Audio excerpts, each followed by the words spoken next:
Agora, papo é sério, não é brincadeira não. Vamos falar de traição, vamos falar de traição no casamento, traição de pai, de mãe, de marido. O assunto é muito sério. Bom, então vou começar aqui falando o seguinte. Todo mundo já sabe, quem me acompanha, que existe uma lei sistêmica que é a lei da hierarquia, que a gente precisa respeitar. E um dos assuntos que gera mais desordem dentro de uma casa é quando, por exemplo, um pai ou a mãe trai o parceiro e começa a colocar os filhos no meio. Isso vira uma confusão dentro de casa e eu vou dar um exemplo para vocês, tá?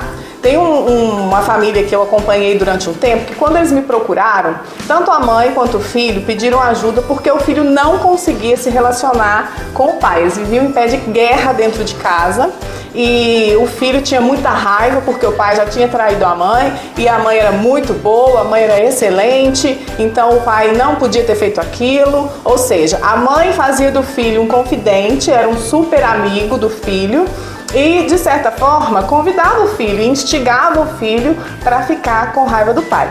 Toda vez que isso acontecer, o filho vai ter que tomar um partido e ele vai fazer isso em sofrimento. Isso vai provocar algum sintoma quando o filho tem que escolher entre um pai ou uma mãe por algum motivo que não tem nada a ver com eles. Então, é uma responsabilidade do casal resolver qualquer conflito que seja do casal.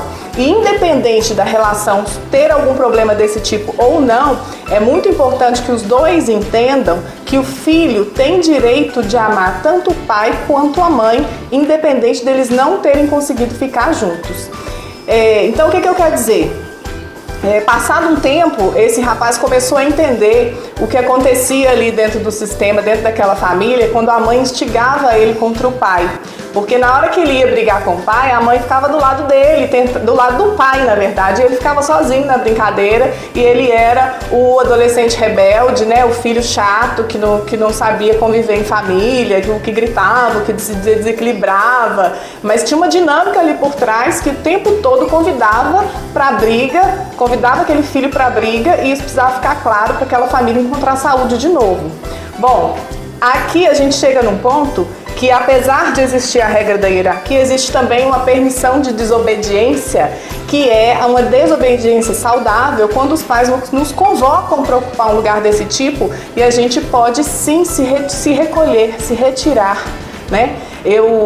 Ao longo do processo terapêutico desse filho, eu fui orientando que era muito importante que ele conseguisse se desviar desses assuntos. O assunto não é dele, é uma traição, é um assunto de intimidade, é um assunto do casal.